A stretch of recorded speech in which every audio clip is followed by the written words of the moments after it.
Welcome back to Lore at Night, where rain gently falls and every story carries a shadow.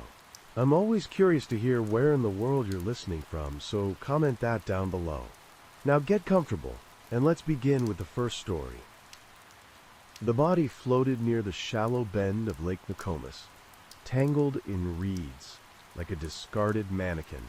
Only the shimmer of hair gave it away when a jogger noticed the pale shape and called police from a payphone across the street. By noon, word had spread through South Minneapolis. Another drowning, but this one did not look accidental. Detectives arrived under a rinsed blue sky that smelled of algae and gasoline. The victim was a woman in her early 30s, dressed in ordinary office clothes, a pale skirt, a linen blouse, low heels. Her purse lay half buried near the embankment, contents scattered, waterlogged, but too intact for a mugging. The medical examiner's van pulled away just after 1 o'clock, and with it began what would become one of the most perplexing homicide cases the city had seen in a decade, defined more by mortgage fraud and highway accidents than violent mystery.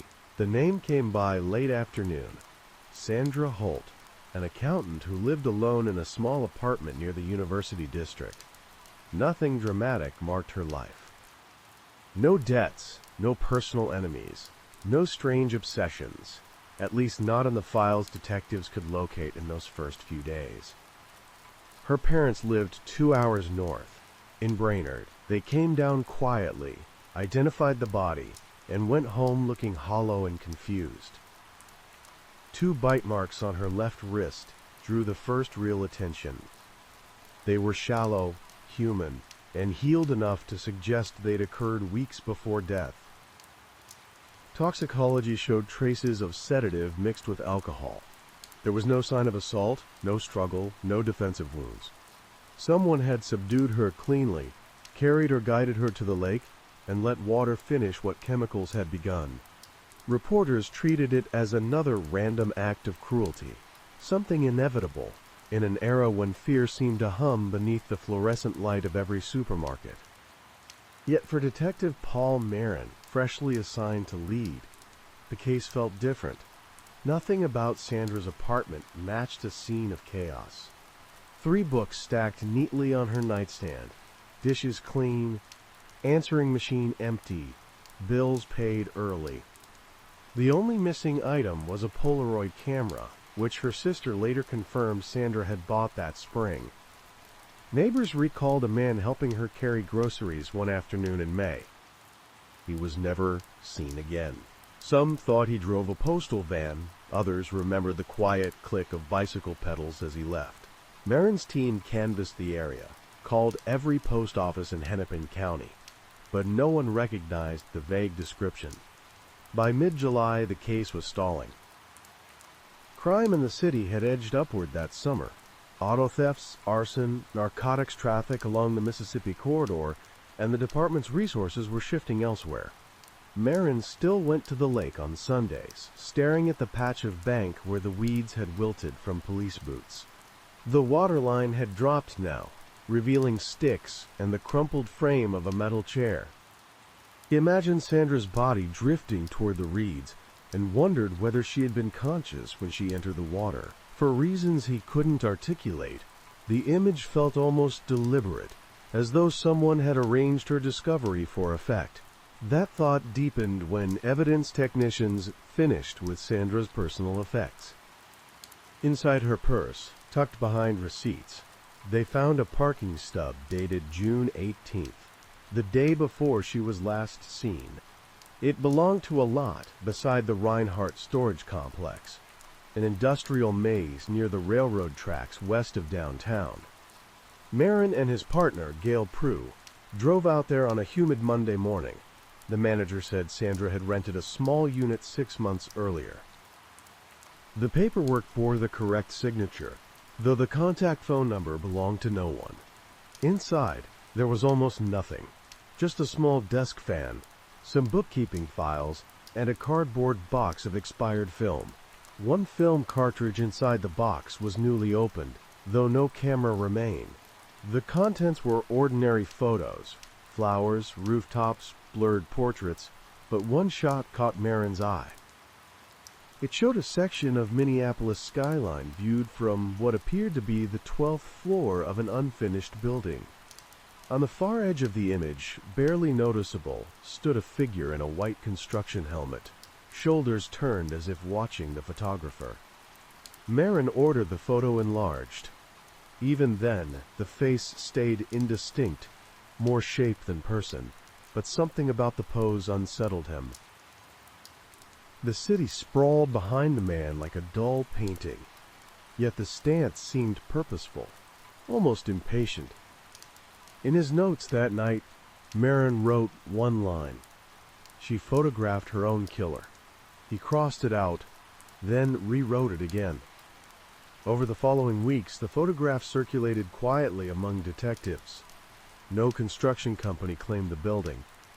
City permits listed no 12th floor anywhere near the skyline Sandra had captured. By the time August arrived, the case was drawing side-eye from superiors, who saw only mounting overtime and little progress.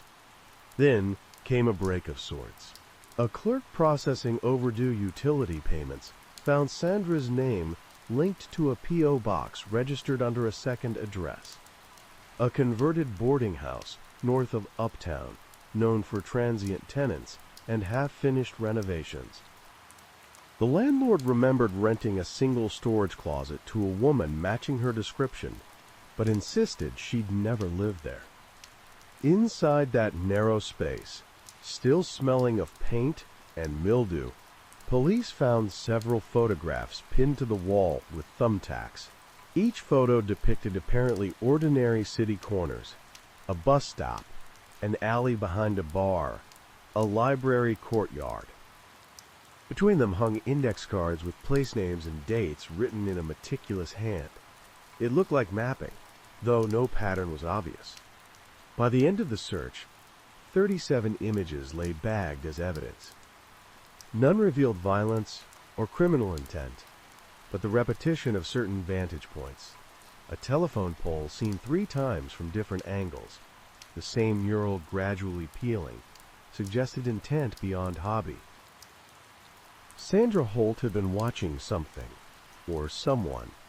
Marin could not tell whether she had discovered it or walked willingly into it. In September, rain slicked the windows of the precinct when the call came from a supervisor in another district.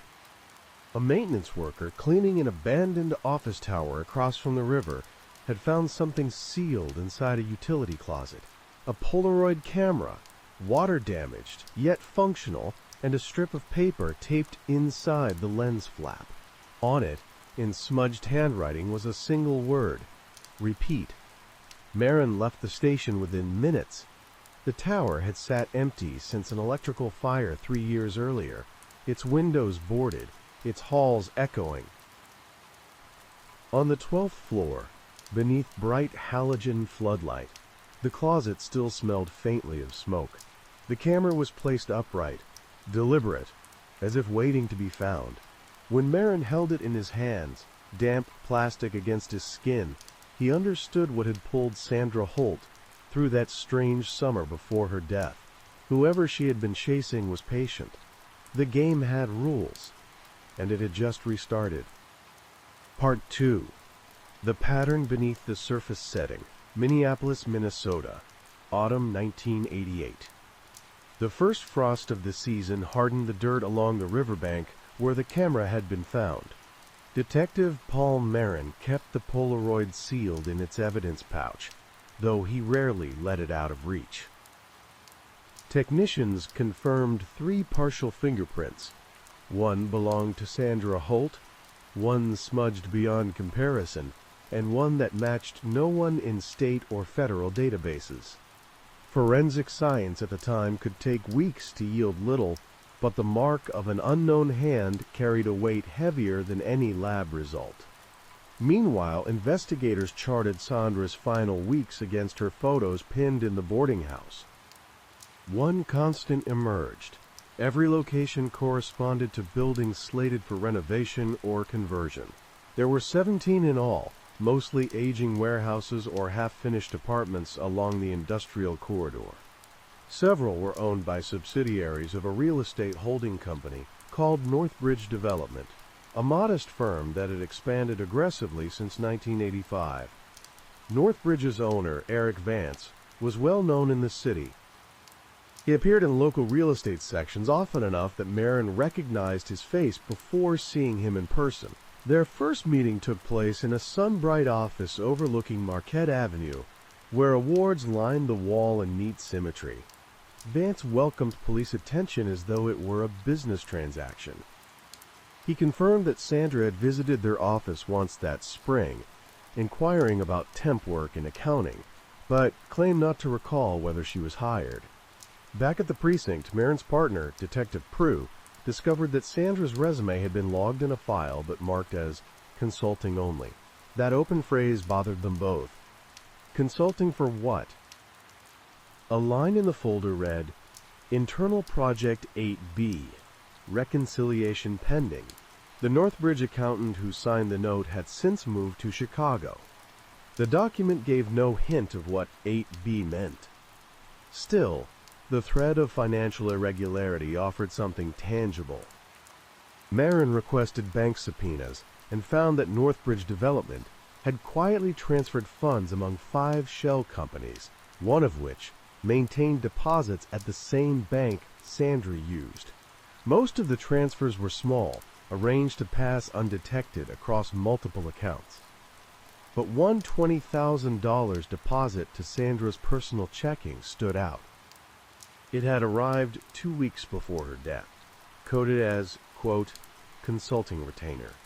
The discovery reframed everything. Her murder no longer seemed random, but rather an act aimed at ensuring silence. Yet Marin sensed it wasn't simple hush money. Sandra had continued her photography after the deposit. She had documented something, though what remained unclear. In October, a maintenance worker at the Reinhardt storage complex, where Sandra's rented unit lay empty, reported a break-in overnight. The lock was clipped, but nothing appeared stolen. When technicians dusted for prints, they found the same partial pattern that matched neither Sandra nor anyone on record, precisely the same smudge as on the lake camera. That meant the unknown individual had returned after her death to search for something missed before. Within a week, Marin received a brown envelope delivered without a return address. Inside were 2 Polaroids and a folded piece of paper torn from a notepad. One photo depicted Marin's own car parked beside his apartment. The other showed the entrance to the Minneapolis Police Department, taken at an angle familiar enough that his pulse quickened. On the paper, a typed sentence read, Rule 2. Observe the observer. There was no signature. He logged the envelope as evidence, but told no one beyond Prue. The department had endured enough embarrassment from botched cases that year. The note felt calculated, part of the game he had sensed at the tower. But if Sandra's killer was playing, Marin needed to understand the rules.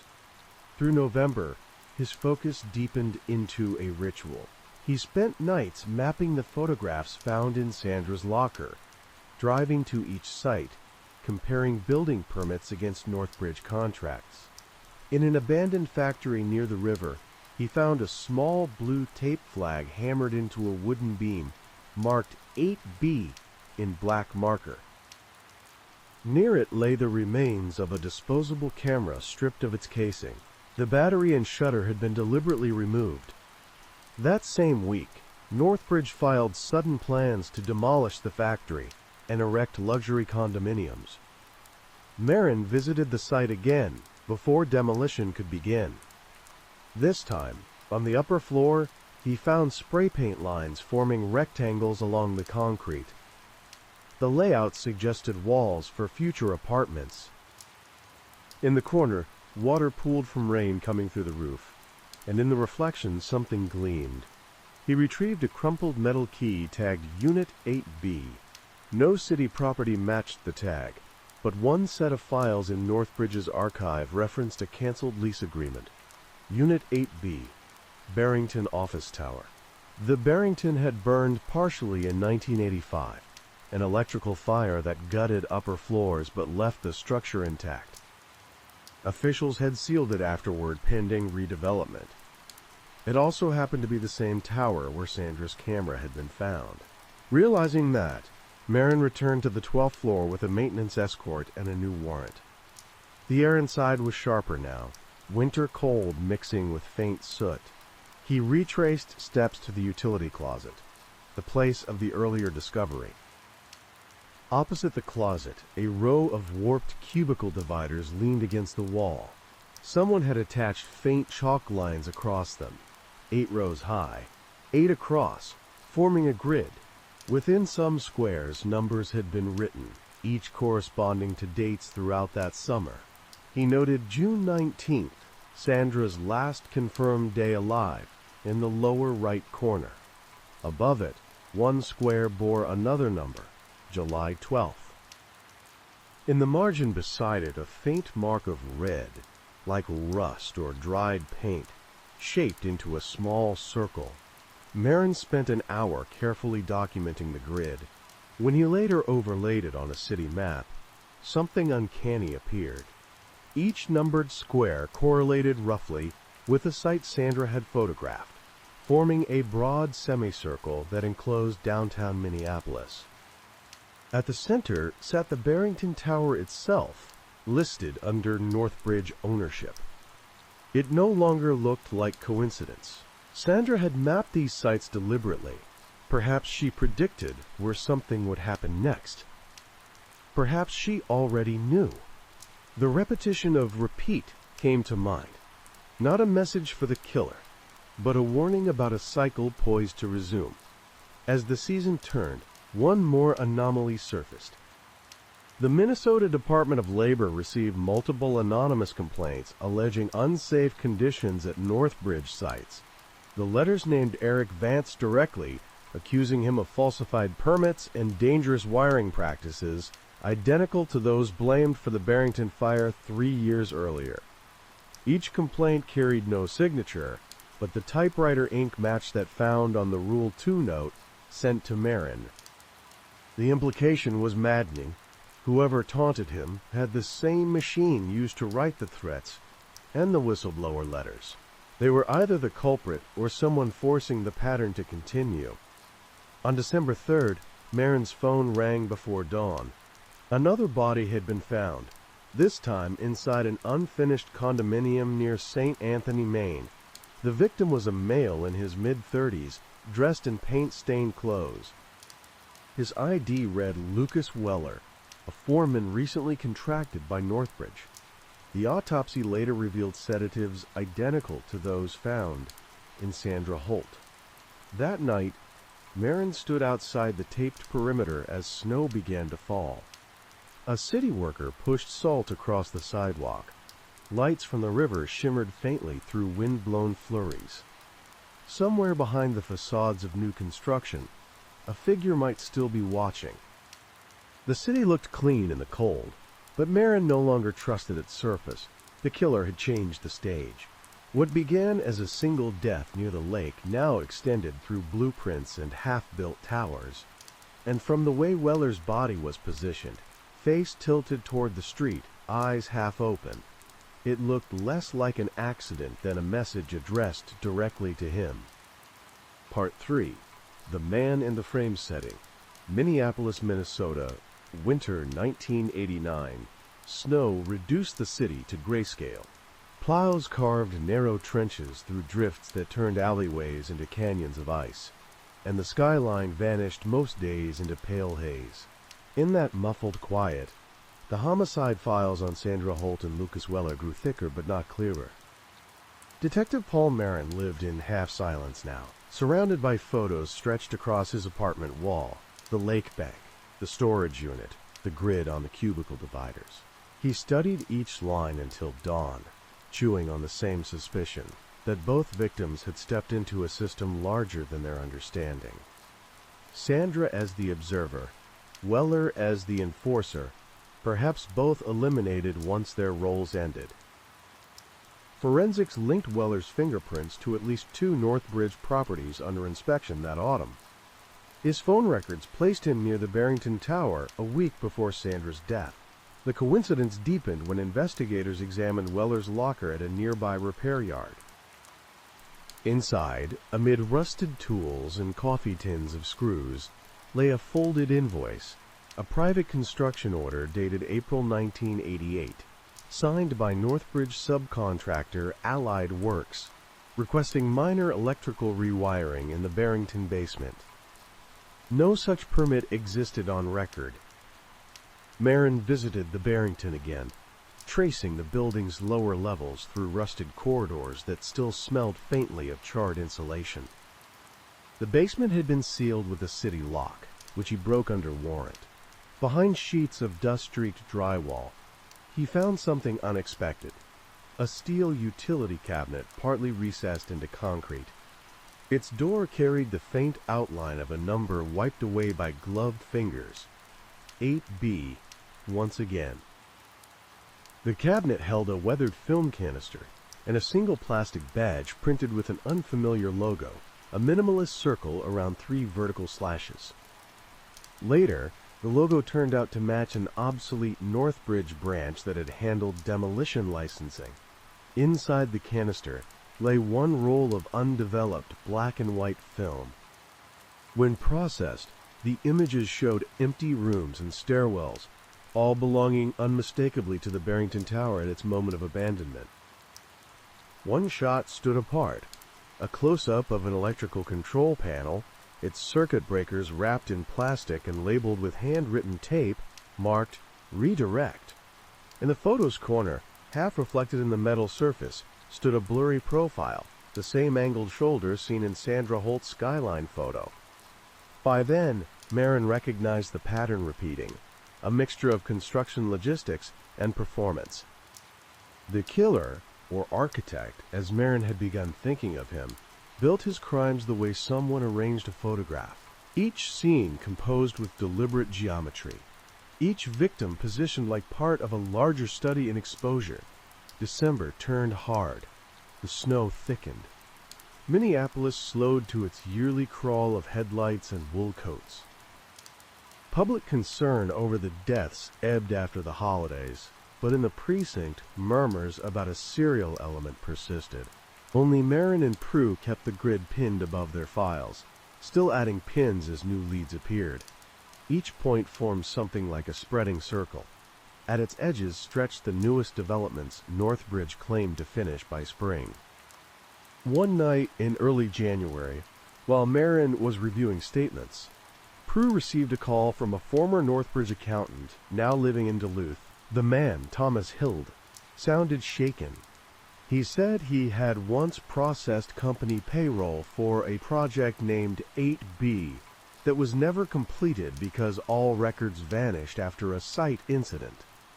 He remembered Sandra Holt visiting to request those ledgers months before her death.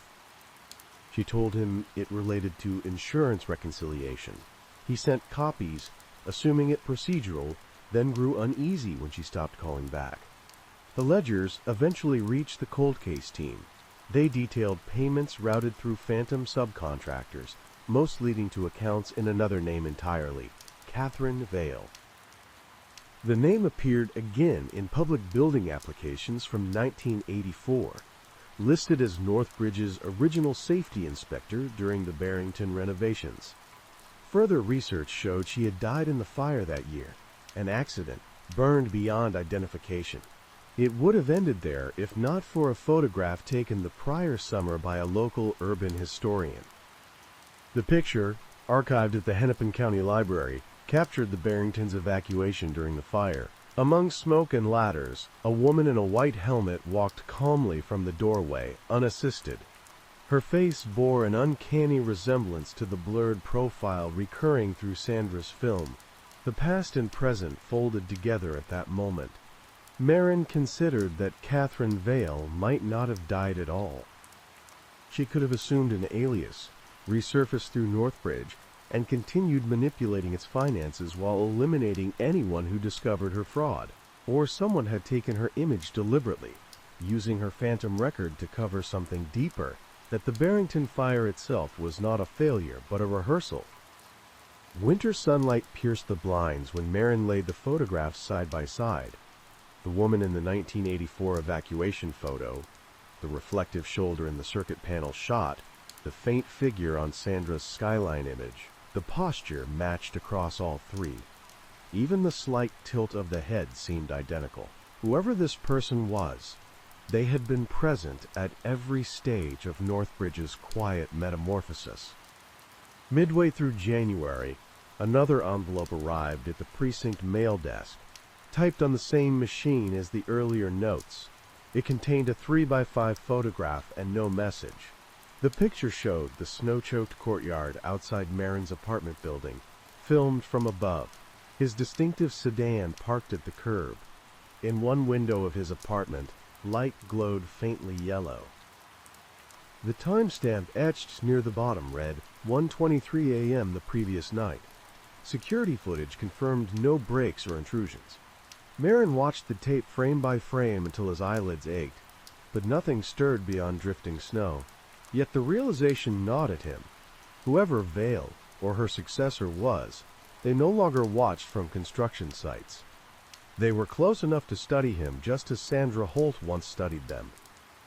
Observe the observer.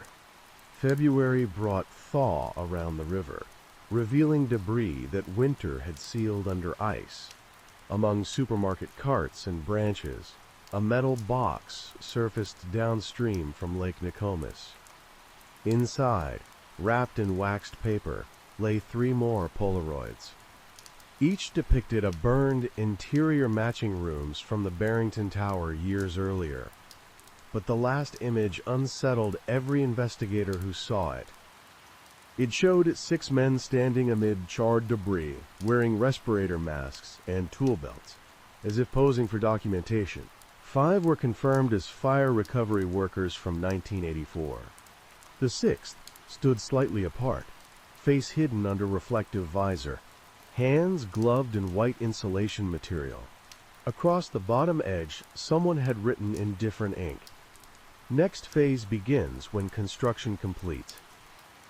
That message brought Marin's attention back to Northbridge's active properties. The largest was a complex of high-rise condominiums nearing opening near Loring Park, scheduled for completion March 1st. The project's internal blueprint listed corner units by number. One, in faint pencil, carried a note identical to the handwriting from Sandra's photos. 8B, installed camera point. The phrasing chilled him. Camera point. Not viewpoint, not fixture. Sandra had been lured toward photography because the killer turned cameras into markers. Marin realized each discovery, a film canister, a Polaroid, a note, functioned like memory nodes guiding the next search. Every 8B identified not only secrecy within construction but also the next location. At midnight, unable to sleep, he drove to the Loring Park site. Security lights shimmered off scaffolding and glass. Steam curled from vents. The structure loomed black against gray sky, and for a heartbeat he thought he saw movement behind one unfinished window. A figure leaning outward, pale against shadow, gone as soon as he blinked. Snow began falling again, thick and soundless. Marin stood by the chain-link fence until frost settled in his collar. The cold bit through him, but he stayed until his breath grew ragged and the city's hum dulled behind the wind. In that moment, he understood Sandra Holt's obsession, the compulsion to keep chasing the image until it made sense, because if she stopped, the silence would swallow the truth. The camera became not proof, but protection. As dawn spread pale over frozen rooftops, Marin whispered to himself with bitter clarity that there would be another photograph soon, one that might show either the next victim or his own reflection in the frame.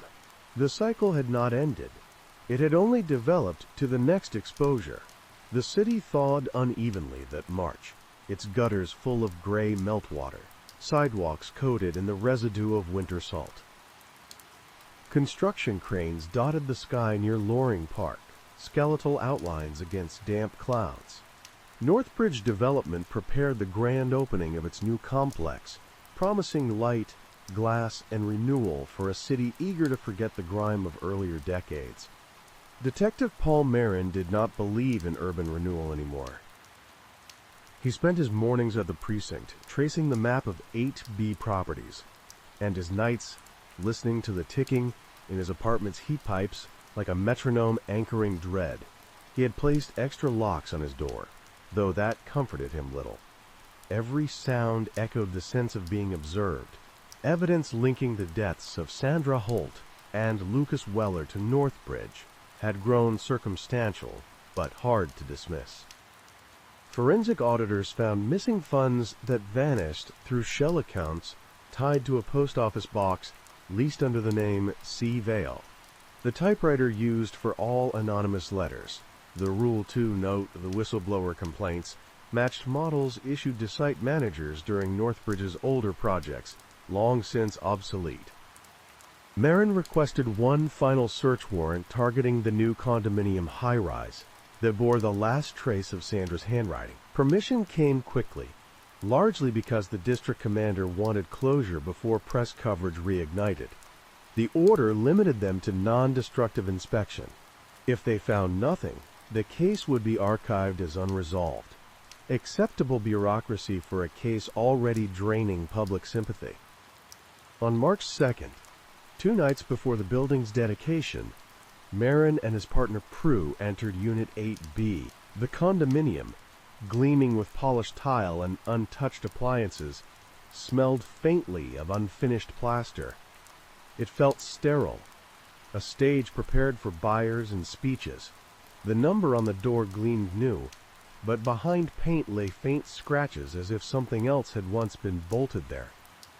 They began methodically, scanning corners, tracing wiring, opening panels. Nothing unusual appeared until Prue noticed the faint irregularity in a section of drywall near the balcony. Sound sensors picked a hollow space beyond the studs. When they removed a single screw, the panel shifted outward, revealing a narrow recess inside the wall. From it, they withdrew a sealed camera identical to the one recovered from the Barrington Tower. A cable threaded down through the floor into the level below, connecting to a switch box wired crudely but active. Inside the box was another note, folded to fit. Marin slid it out under gloved fingers. The text, typed in crisp black letters, read, Rule 3. Every observer creates the image. Marin stared at it until Prue touched his arm. Her expression held the same exhausted disgust he felt. This was not simply meticulous staging. It was ritual. Whoever had orchestrated it wanted discovery. Each camera had been placed to record not only the victims, movements, but also the investigators' pursuit, creating layers of documentation that never ceased. They traced the cable downward to a maintenance floor still under construction. Dust coated everything. A temporary work table stood beneath hanging bulbs, covered with notebooks, negatives, and an unplugged enlarger. Across the wall, dozens of photographs hung in neat intervals. Each image portrayed something criminal, yet banal. Police tape at the lake, evidence teams at the storage unit, Marin himself outside the Barrington Tower. He stepped closer. One grouping displayed the interior of his apartment, photographed through partially drawn blinds. Another series captured Prue walking alone to her car after stakeouts. Each shot carried timestamps days apart. The photographer had come and gone unnoticed, returning again and again. In one frame, positioned precisely at the center, Sandra Holt appeared smiling faintly, standing near a window under soft light. Behind her reflection on the glass, faint but visible, Marin recognized his own silhouette from a distance, captured from a vantage he didn't remember. The meaning struck him too late. None of them had been chasing the killer alone. They had been absorbed into the ongoing composition. The city itself had become the gallery. As Prue cataloged the findings, Marin lifted a final envelope taped to the enlarger side. It bore no postage, only his name flattened into the typewriter ribbon. Inside rested a fresh Polaroid, the chemicals still streaked with dampness. The photo showed the same room they stood in, captured just minutes earlier from an unseen corner. He turned instinctively toward the shadows beyond the hanging lights. No figure moved. Yet the camera's automatic click echoed faintly, a quick mechanical flicker swallowed by the hum of bulbs. Prue drew her gun and advanced a few steps, but the sound stopped. Nothing stirred except dust in the beam of her flashlight. They preserved every item and called for a full forensic sweep. By the time backup arrived, the recess behind the wall had deepened with shadow. Investigators found footprints leading toward a stairwell exit that opened onto an alley, disappearing after 30 feet into slush. Security guards stationed outside swore the perimeter remained locked. The evidence lab later identified a smudged partial print from the Polaroid's frame, a distorted but repeated pattern now known from the earlier scenes. No match emerged.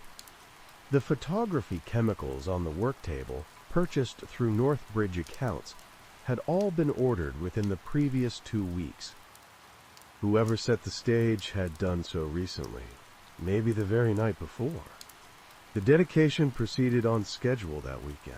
City officials insisted the police presence was routine. Guests toured pristine show units under the same ceilings, where forensic team lights had glared. Northbridge announced its next ambitious project before the ribbon even fell. Marin sat in his car facing the building long after the last speeches ended. Through mirrored glass, upper floors flickered as janitors tested electrical circuits. The reflection of the city shimmered on the windows. Hundreds of pale squares cut against night. Within one, a flash pulsed once, small and unmistakable, like the blink of a camera shutter. No one could ever prove who had orchestrated the images, nor how Sandra Holt first intersected the pattern. Some colleagues theorized industrial fraud turned violent. Others called it obsession spiraling into art. Officially, the case froze. Files labeled Project 8B were boxed, their photographs sealed in vault storage. Months later, during inventory, a clerk found a roll of undeveloped film misfiled under Marin's own evidence envelope. The negatives showed miscellaneous construction sites, but ended with a final exposure. A man seen from behind, face obscured by glare, holding a Polaroid camera at chest height. He stood on the bank of a familiar lake, reeds curling around his boots. The composition mirrored the photograph that had opened it all, the one taken the morning Sandra Holt's body was found. The lab technician thought the image accidental double exposure, but Marin saw something else. Whoever captured it had reconstructed the scene exactly, framing the moment not as repetition of murder, but completion of design. After that, Marin requested reassignment to property crimes, though rumor said he rarely attended briefings. He returned the evidence camera to storage, labeling it with 2 words in block letters, "Do not inspect." Years passed. Northbridge folded, its buildings still rising under other names. The photographs from that case remain locked in municipal archives, access restricted to forensic historians. The footnote appended to the file reads tersely, "Case unresolved. Possible serial entity connected to Northbridge operations, 1984 to 1989. On rare nights when fog drifts low across Lake Nokomis, locals claim a faint clicking sound carries over the water.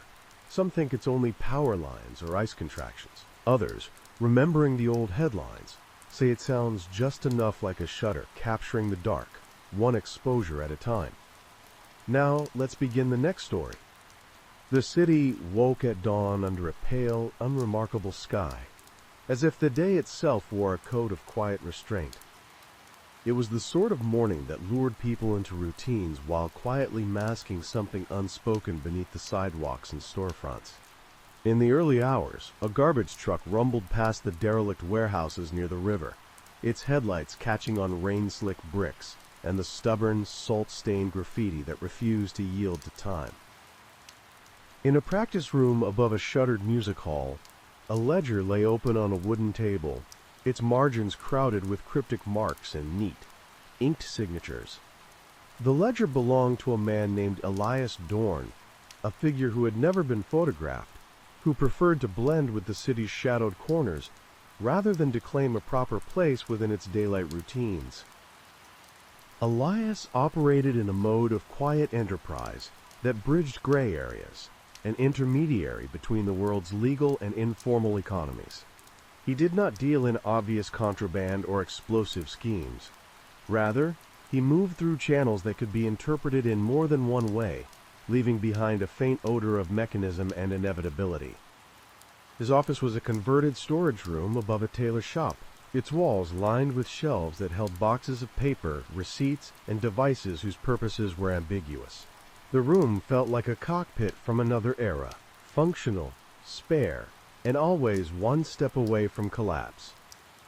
To the casual observer, Elias appeared ordinary enough, a man of precise habits, a routine reader of newspapers, occasional visitor to the neighborhood coffee shop, where an old pianist kept late hours and offered a wry smile to anyone willing to listen.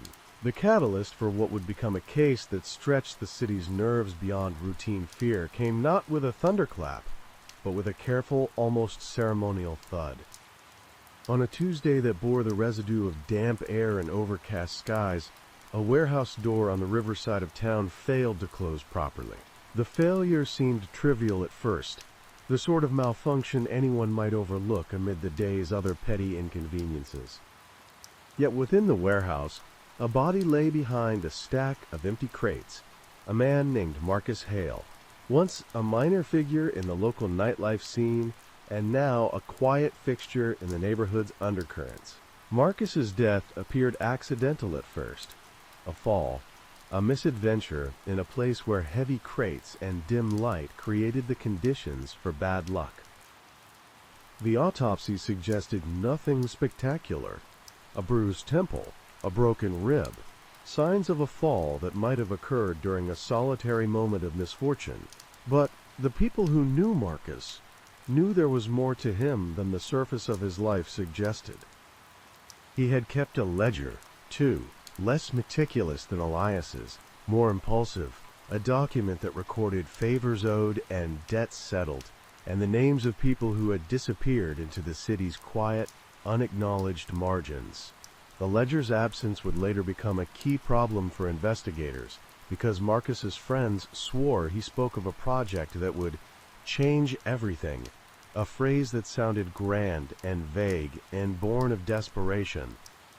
The rumors braided themselves into the river air, and soon enough, the city's detectives found themselves tracing lines between Marcus's known associations and the shy, almost ceremonial quiet that surrounded Elias Dorn.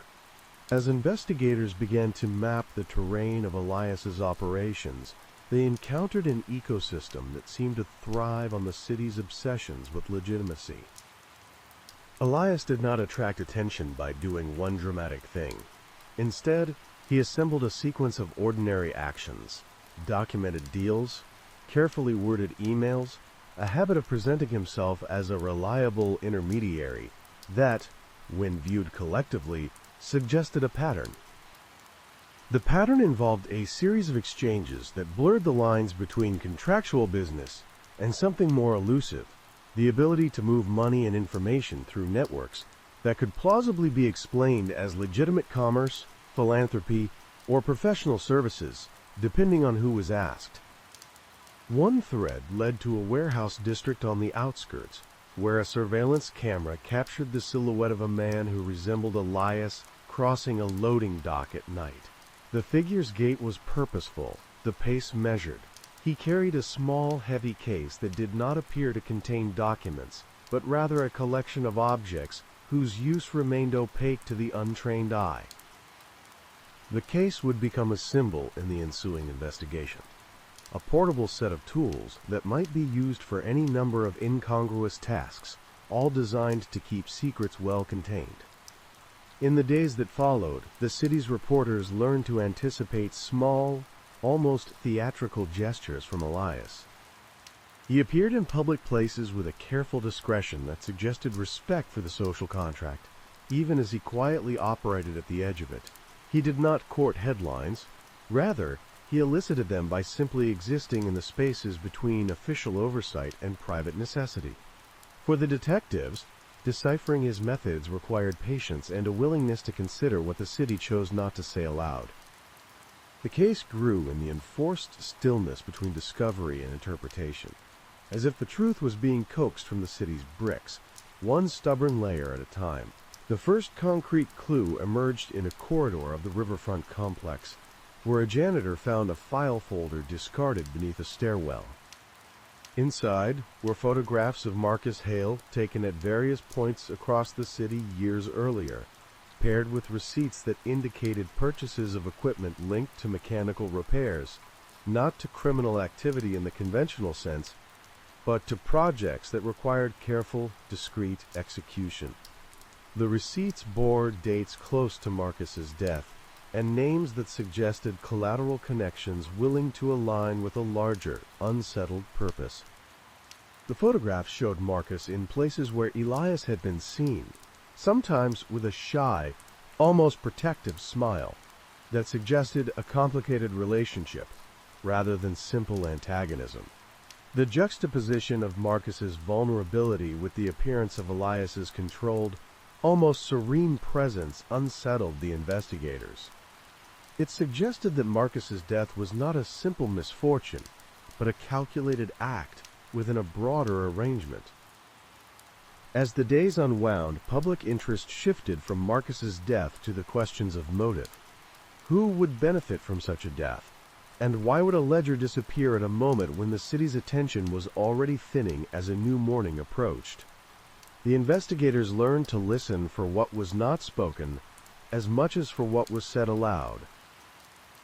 A quiet economy existed here, one that traded in favors, in quiet assurances, in the unspoken promise that certain pieces of information would be kept out of circulation if the right price was paid to keep them still.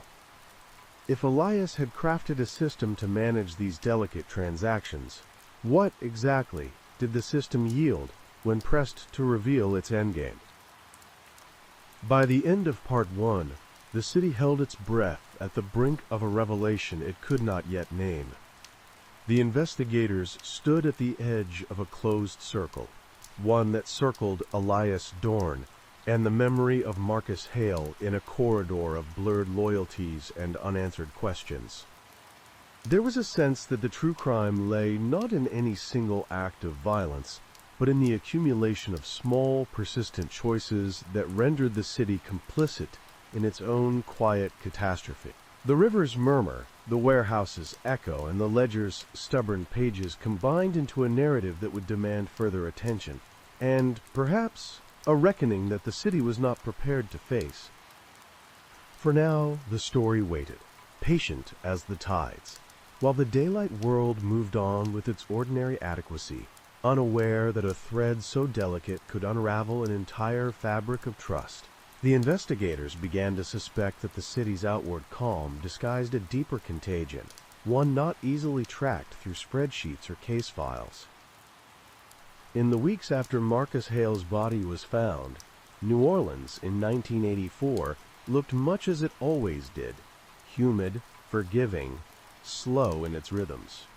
The river poured itself through the city's veins with its old amnesia, washing away what it could not understand.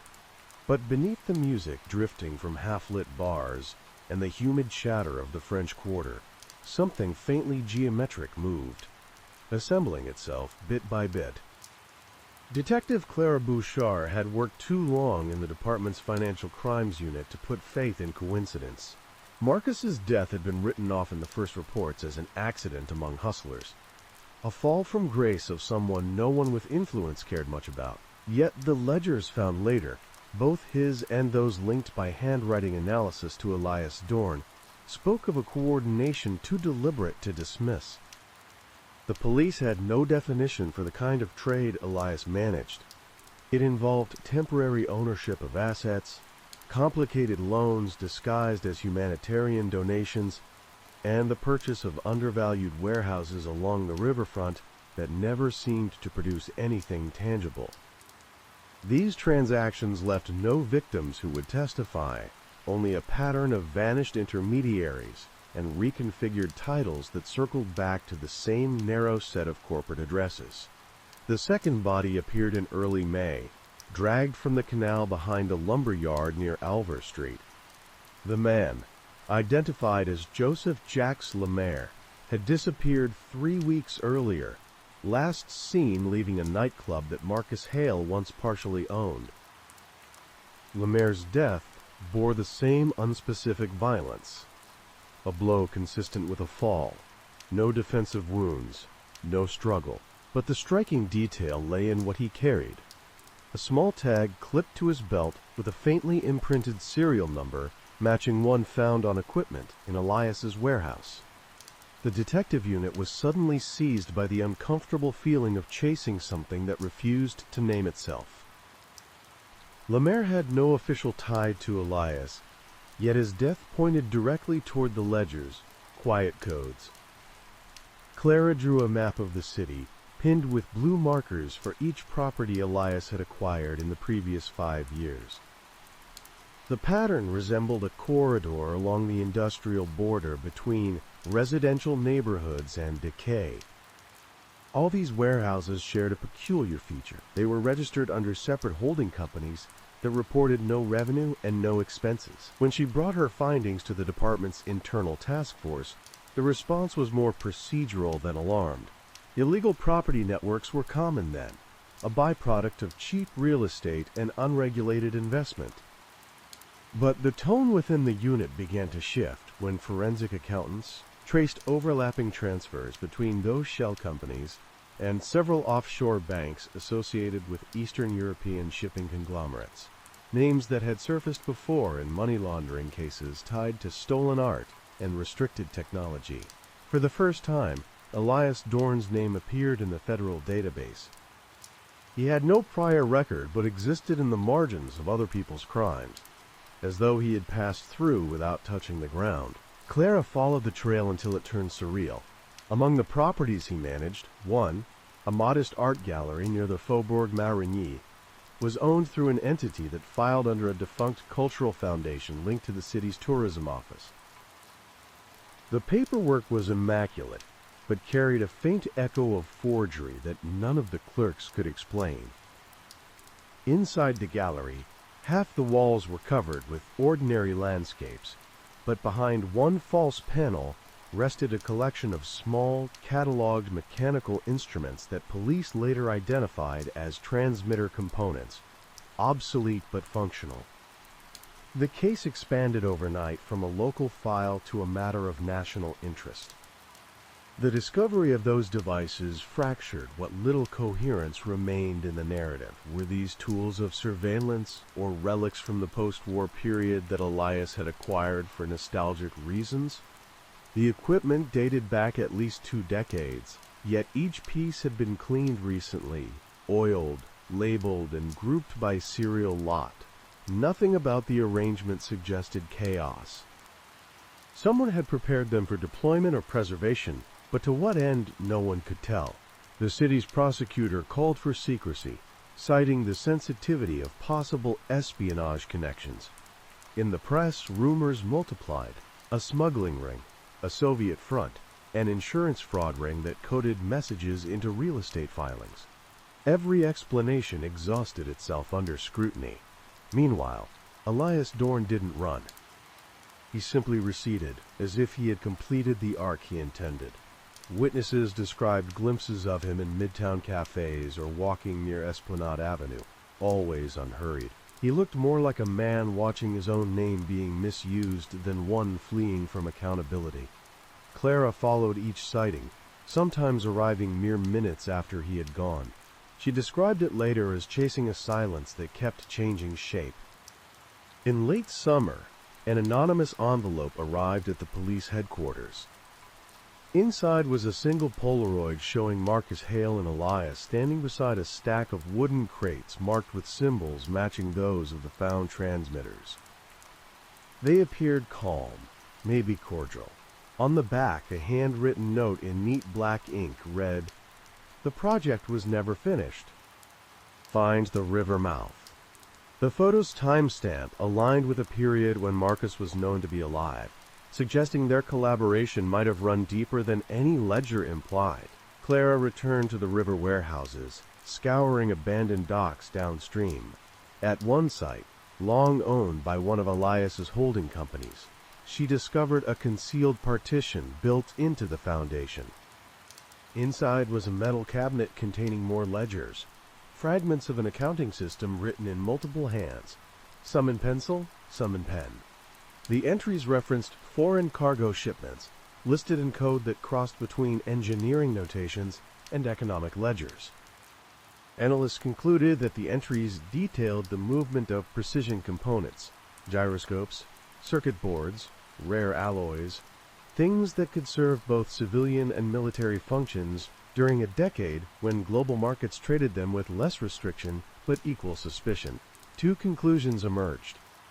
Either Elias Dorn had stumbled into an international smuggling network and attempted to document it, or he had orchestrated its logistics from within. Both interpretations led to the same impasse. Why the killings, and why now? Marcus Hale could have known too much. Or he could have endangered an operation by improvising outside its structure. Lemaire's death might have been collateral, or a message. As the investigation deepened, the department began receiving anonymous tips written in a restrained, educated style that referenced the contents of the ledgers but omitted names. The tips arrived weekly, suggesting insider knowledge. Each letter hinted that the real danger was not Elias Dorn, but those seeking to replace him. The implication unsettled Clara more than the crimes themselves. In a system built on unstable hierarchies, the disappearance of one man might simply clear the way for another to inherit his machinery of secrecy. By November, the city had grown heavy with suspicion. Federal teams arrived quietly. The newspaper headlines flared, then subsided into confusion. Clara continued to study the ledgers late into the night, the pages smelling of damp river air. She sensed that the story's architecture was still incomplete, that what everyone called the Dorn operation might have been less a scheme than an instrument designed to record what others preferred remained invisible. In that light, every death, every missing page, felt like a computation resetting itself toward a purpose as yet unspoken. Somewhere beyond the city's glow, the river carried away the last traces of what had begun there. The warehouses emptied, the headlines faded, but Clara's notes described one remaining thread. A parcel mailed from an address in Baton Rouge, containing a short typewritten list of names. The first was hers. The parcel arrived without fanfare, folded neatly beneath a pile of mail at the Detective Bureau's front desk. No one recalled accepting or signing for it. The envelope was plain, its return address typed in a mechanical font, the ink slightly misaligned, a detail suggesting an old typewriter. Inside lay a single sheet of paper listing 6 names, one of which was Detective Clara Bouchard. The others belonged to men who had since died quietly, their deaths scattered across Louisiana's smaller towns in the years before Marcus Hale's body appeared. The handwriting was too precise, almost architectural. The moment she saw it, Clara understood that her own name on that list marked not a threat but inclusion, a sign that whatever Elias Dorn had built still considered her part of its unfinished mechanism. She scanned police archives that evening and traced each name back to unrelated incidents. a retired clerk from the customs office, an engineer once stationed at a naval subcontractor, a church treasurer, a harbor electrician, and Marcus Hale. No formal connection existed among them, but one pattern emerged. Each had held some narrow authority over paper trails, permits, shipments, certifications. They controlled how goods moved through the Gulf. Whatever Dorn assembled had depended on people trained to document transactions that disappeared once their ink dried. The city had grown strangely quiet by then.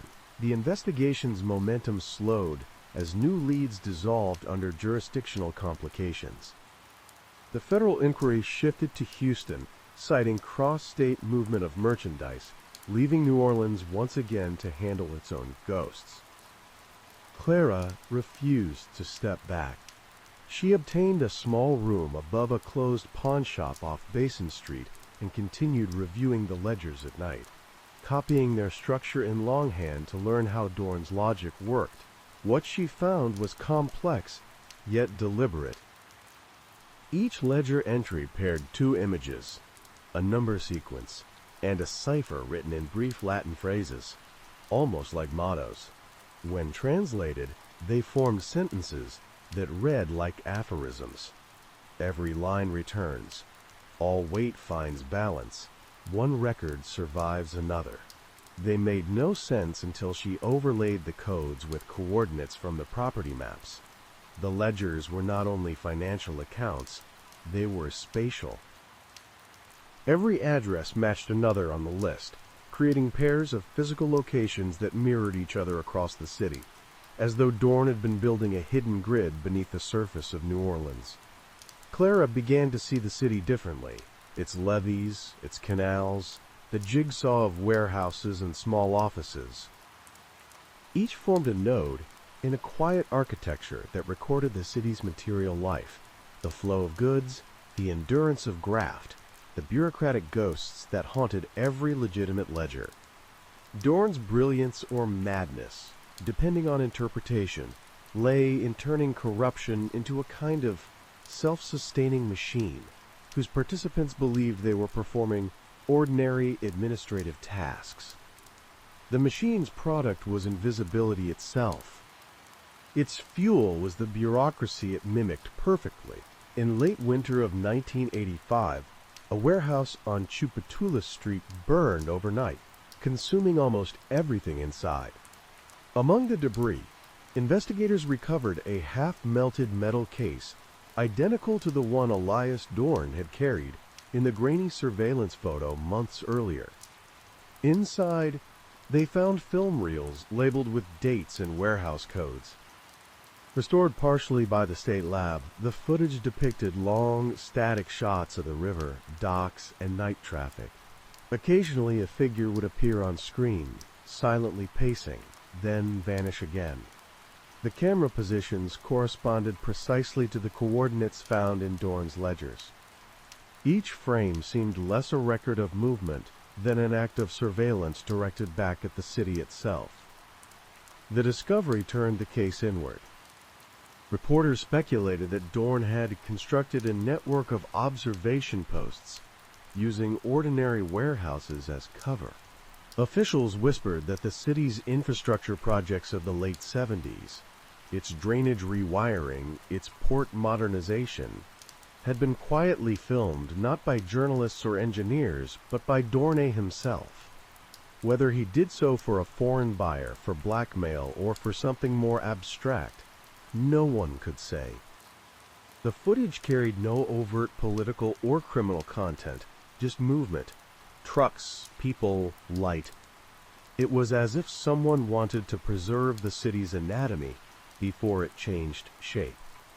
Shortly after the film reels were cataloged, Clara received another letter, again typed on the same machine. It contained a single line: "The archive must survive its maker." She read it several times, unsure whether it was warning or command.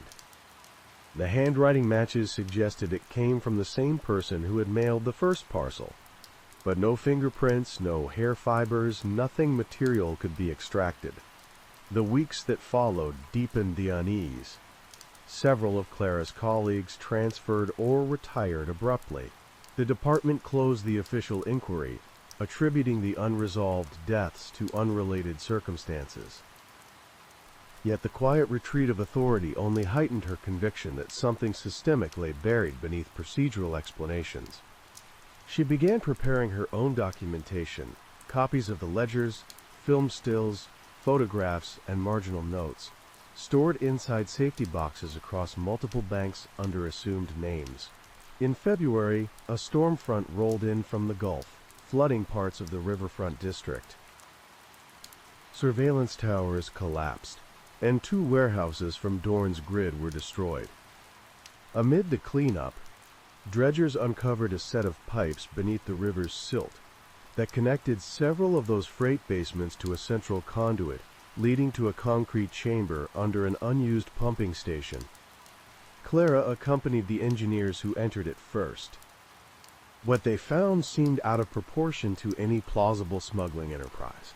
Rows of sealed metallic cylinders, some corroded but intact, each marked with sequential codes identical to the ones in Dorn's ledgers. Inside the first cylinder were stacks of documents meticulously sealed in wax wraps, birth records, land grants, arrest reports, all belonging to people who had since vanished from official archives. The chamber appeared to be a repository of erased history. There were hundreds of such cylinders. Their contents suggested that for years, someone had been collecting original records of individuals or properties that had been officially expunged or replaced in digital or microfilm form. Many bore small annotations in handwriting identical to Dorn's dates, initials, short evaluations. The implications were staggering. Dorne had been reconstructing the marginalia of the city's bureaucratic soul, piece by stolen piece. Clara knew immediately that the discovery couldn't become public unfiltered. If this archive surfaced, it could redraw ownership of land, expose political debts, and destabilize everything that posed as stability. Yet to hide it would mean aligning herself with the same secrecy that had likely killed those on the list. That night, she stood before the chamber one last time and copied the final ledger number onto a sheet of paper she folded into her coat. The number corresponded not to a warehouse but to a residential address, one she recognized only after returning home. It was her own. By the next morning, she had vanished from her apartment. Her desk remained undisturbed except for the single folded sheet containing a short line written in familiar, deliberate type. Every line returns. The department listed her as a missing person, but never connected her disappearance formally to the Dorn case. Weeks later, another envelope arrived at the local paper. Inside was a single strip of film showing a grainy image of Clara standing by the river at dusk, watching the water glide past. The frame ended abruptly, the light breaking across her face. No one ever determined who shot it, or when. Part 4. By the spring of 1986, the story of Elias Dorn had dissolved into rumor. The public version told of a small-time broker vanished amid mismanaged real estate deals. The private one lived in classified files marked incomplete. In police circles, his name was shorthand for something unfinished, a case where every answer yielded contradiction. What remained tangible were fragments: a burned warehouse, partial ledgers, a reel of silent footage where light moved across the water with mechanical indifference. 6 months had passed since Detective Clara Bouchard disappeared. Within her department, her absence generated no formal replacement, only an unspoken territory of unease that fellow officers avoided.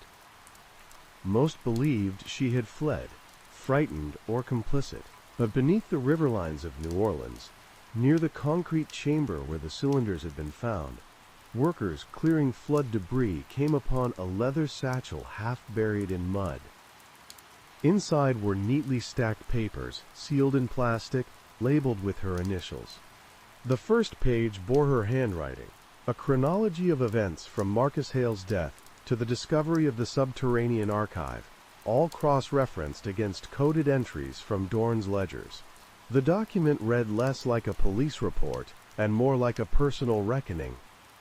She described the ledgers as a, quote, cartography of absence. Dorn's design, she wrote, was not criminal in motive, but forensic in structure. He recorded losses the city refused to acknowledge, the displacement of families, the erasure of ownership, the quiet exchange of legitimacy between old institutions and new speculators who rebuilt the riverfront under the language of renewal. Where ordinary investigators saw money laundering, Dorn saw transcription errors in the city's conscience. Each death, each missing record, preserved balance. The harm came not from greed, but from the precision with which he extracted morality from commerce. Clara's last pages suggested that she had begun to cooperate with him near the end, that her disappearance was not abduction, but selection. In the months following the satchel's discovery, individuals listed in Clara's notes began to receive envelopes identical to those that once carried the cryptic typewritten correspondence. Each contained a photograph of a physical location previously tied to Dorn's properties, taken anew, suggesting that someone was still visiting those sites. Their composition matched Dorn's earlier film reels: high vantage, steady framing, river light cutting across geometry. Whoever sent them was not hiding evidence, but preserving continuity. Federal archivists eventually sealed the underground chamber, its contents transferred under classified authority. The official explanation cited, quote, historical sensitivity. Scholars would later petition unsuccessfully for access, calling it the Dorn Deposit, claiming it might hold original municipal records lost during administrative reform. Only a handful of agencies knew that those documents remained volatile. Each challenged an official narrative that declared the city's property transitions lawful. By 1990, most direct witnesses were gone, retired, or silenced by fatigue. The last confirmed sighting of Elias Dorn occurred that winter, captured on an airport security photograph in Lisbon. He appeared older, wearing a dark hat, carrying a briefcase. Behind him stood a woman resembling Clara, similar height, same understated coat. No boarding records confirmed their names. The photo circulated briefly among investigators before fading into myth. Years later, Hurricane Katrina tore through the city, flooding warehouses once linked to the Dorn grid. Divers exploring the submerged districts after the storm found several intact metallic cylinders washed from their concealment. Inside, instead of documents, lay carefully wrapped maps annotated with both Elias's and Clara's handwriting. The annotations detailed structural weaknesses in levee engineering and projected flood paths, eerily consistent with the actual disaster's course. Experts debated whether these were predictive analyses or coincidences born of mathematical extrapolation. The handwriting's antiquity suggested the maps were drawn decades before the event. This revelation gave new life to the legend. Local journalists framed Dorn as a prophetic figure who foresaw the city's ruin, though those close to the original investigation dismissed such mythology.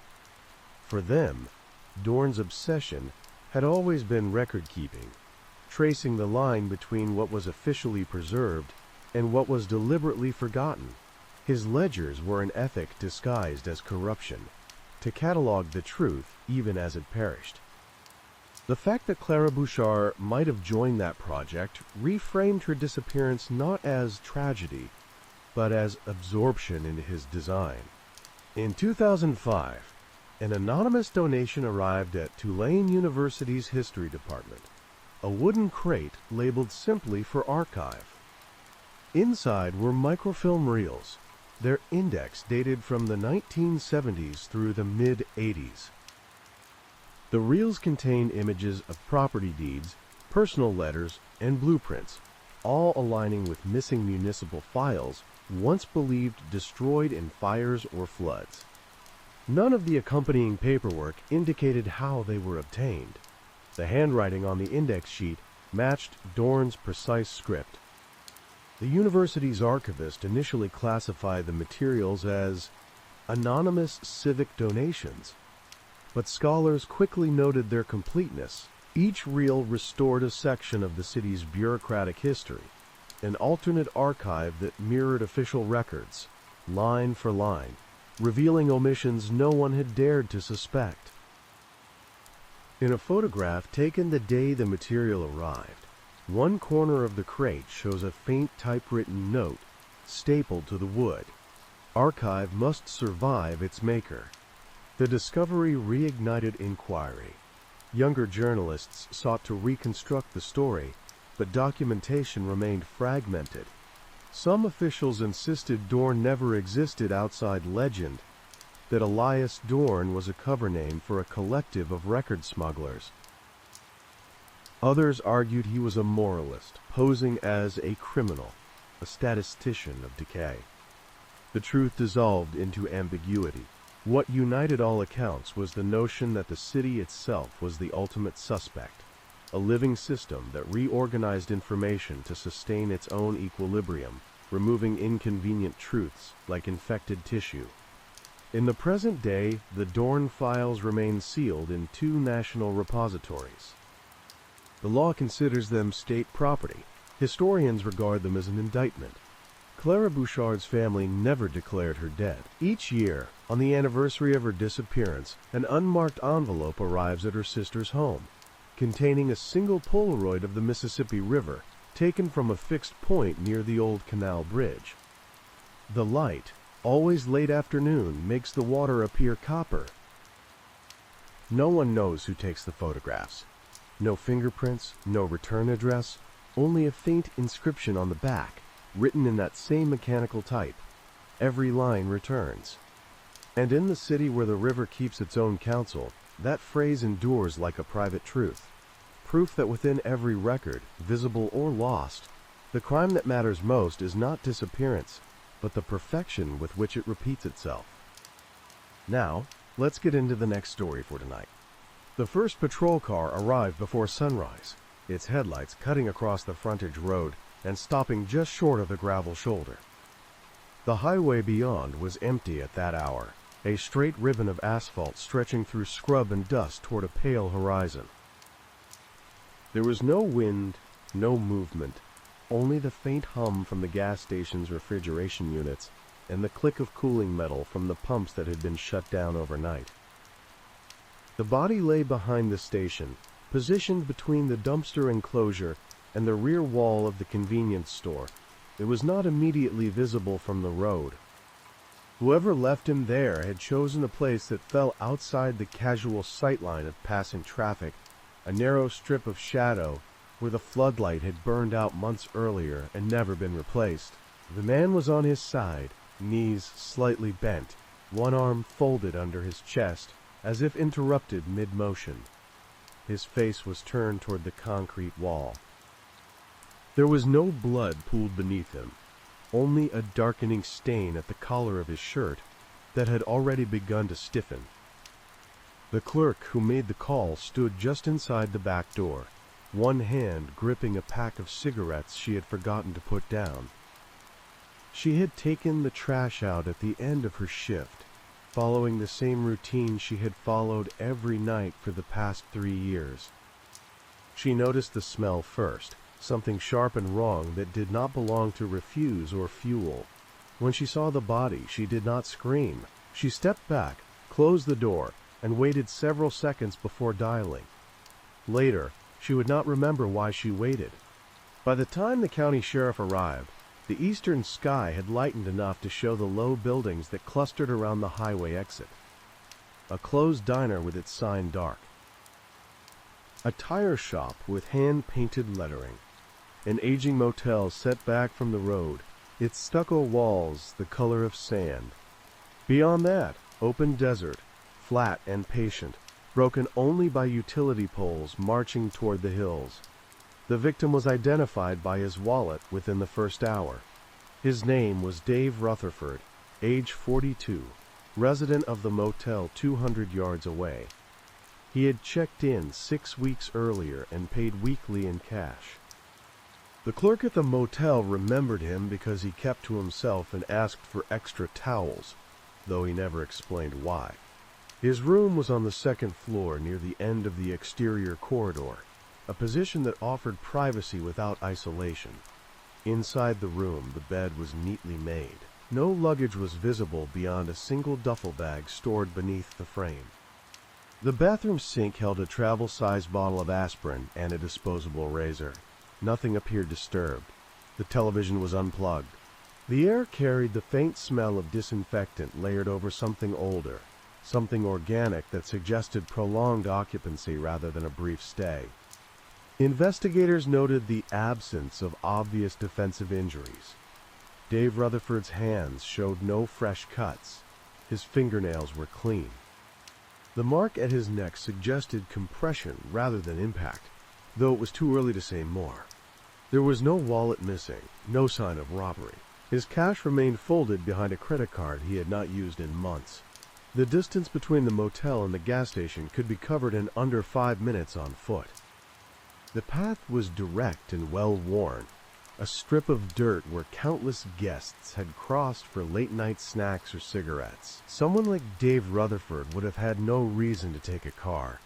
He had been seen at the station before, quiet and unremarkable, buying the same items each time. As the sun finally cleared the horizon, light filled the narrow space behind the building, revealing details that had been hidden in shadow. A scuff mark near the wall, a faint smear on the concrete that did not belong to oil or rust. Small things, easily missed, but collectively suggesting that the spot had not been chosen at random. Whoever brought Dave Rutherford there had known the gap in the light, the blind angle where routine passed without notice. By mid-morning, the highway traffic resumed its steady flow. Trucks passed. Families stopped for fuel. The gas station reopened its back door and resumed its ordinary functions. Behind the building, the space was taped off, holding still what remained unresolved. The question was no longer who the man was. It was why his final walk had ended in a place designed not to be seen, and who had known him well enough to make sure it did. By late morning, the temperature had already climbed enough to harden the air around the scene. Heat lifted from the concrete behind the gas station, tightening the smell of fuel, refuse, and dust into something sharper. Deputies worked methodically, their movements slow and deliberate, conscious that even small disturbances could erase what little remained.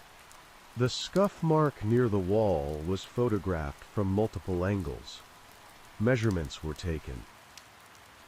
The faint smear was sampled, though no one spoke confidently about what it might yield. The space itself resisted clarity, offering impressions rather than answers. The medical examiner arrived just after noon. The initial assessment reinforced what investigators had suspected from the beginning. Dave Rutherford had not been killed where he fell. The pattern of compression at his neck indicated sustained pressure rather than a sudden blow. The absence of significant bruising elsewhere suggested compliance or exhaustion, a body that had stopped resisting before the end arrived. There were no ligature fibers immediately visible, no cord or wire left behind. Whatever had been used had been removed with care. Attention shifted back to the motel. Dave Rutherford's room was processed slowly, beginning with the corridor outside. The exterior walkway showed years of accumulated grit, cigarette burns pressed into the concrete, and overlapping shoe prints that blended into one another. Nothing stood out at first glance. Only after extended examination did investigators note a partial impression near the stairwell, deeper than the others, as if someone had paused there longer than necessary. It was photographed, cast, and logged without speculation. Inside the room, the orderliness felt intentional. The duffel bag beneath the bed contained clothing folded with unusual precision, shirts stacked by color, socks paired. A small envelope held receipts from nearby towns along the highway, spaced irregularly over several months, gas stations, diners. hardware stores, none close enough together to suggest a routine. No phone was found, neither in the room nor on the body. The motel clerk could not recall ever seeing Dave Rutherford use one. A background check produced limited results.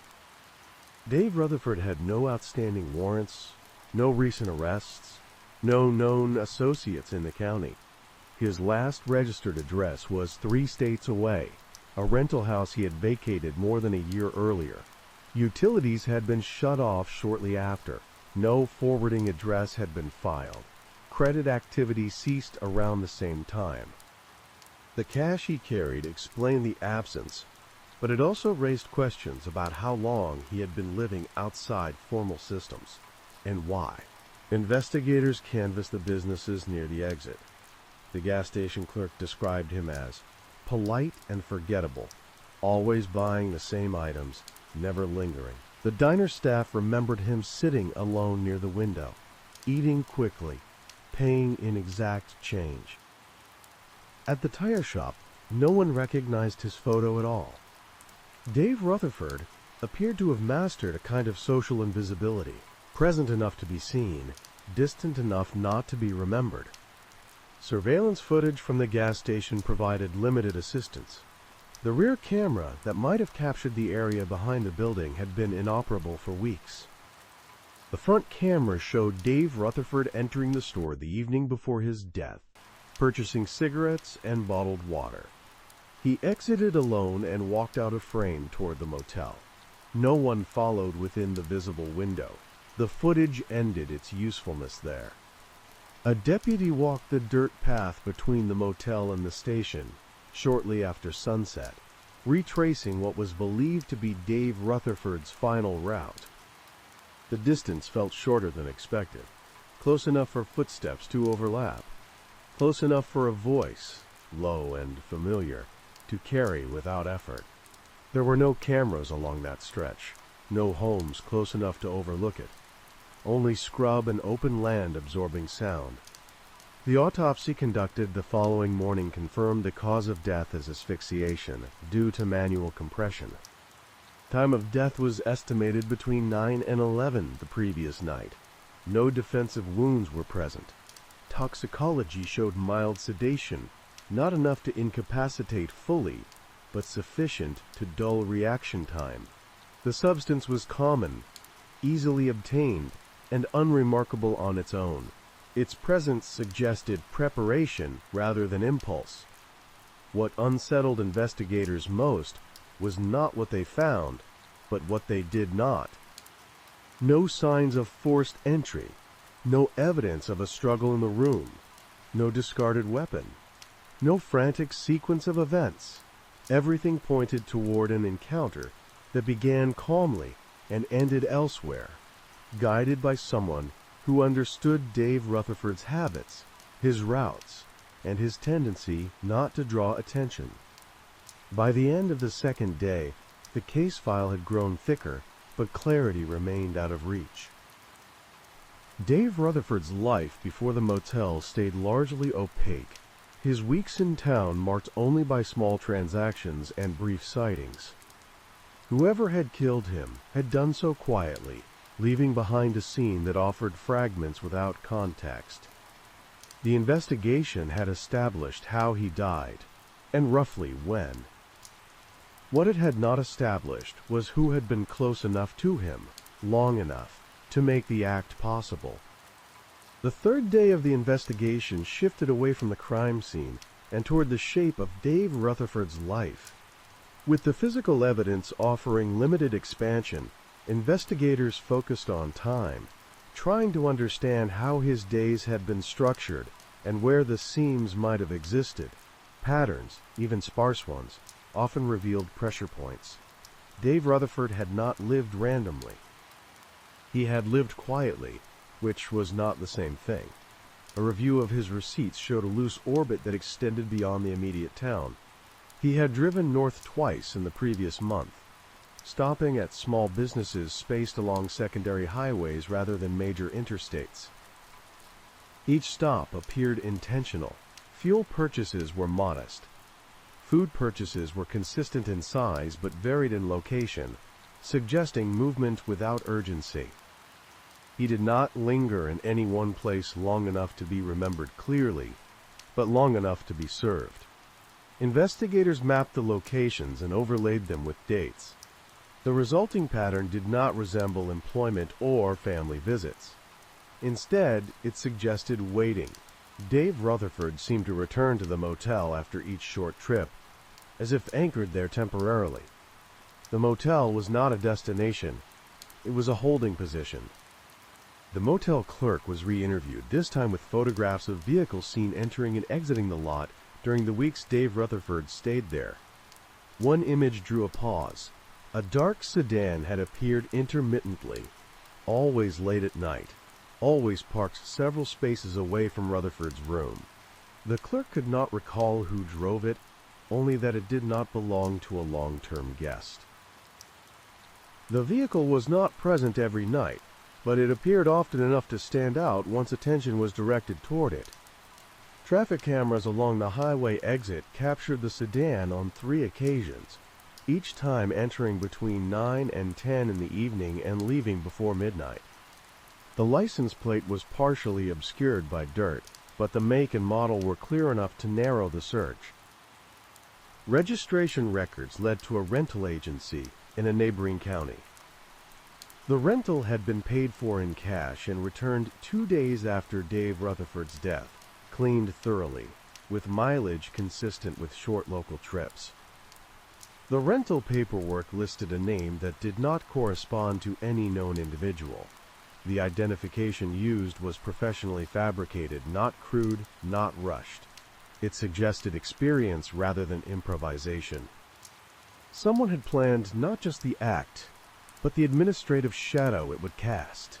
Attention returned to Dave Rutherford's past. Investigators expanded the scope of their search, contacting agencies in other states. Gradually, fragments surfaced. Dave Rutherford had once worked in logistics for a mid-sized distribution company. His role involved routing, scheduling, and oversight rather than manual labor. 2 years earlier, he had resigned abruptly. 6 months after that, the company became the subject of a quiet internal investigation related to missing inventory. The inquiry never reached criminal court. Losses were written off. Names were never publicly attached. A former supervisor described Dave Rutherford as meticulous and private.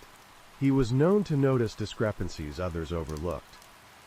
He had filed several internal reports shortly before his resignation, all of which had been dismissed as clerical errors. After he left, the reports stopped. Investigators could not prove a connection, but the timing lingered. Dave Rutherford's disappearance from formal life coincided with the end of his employment.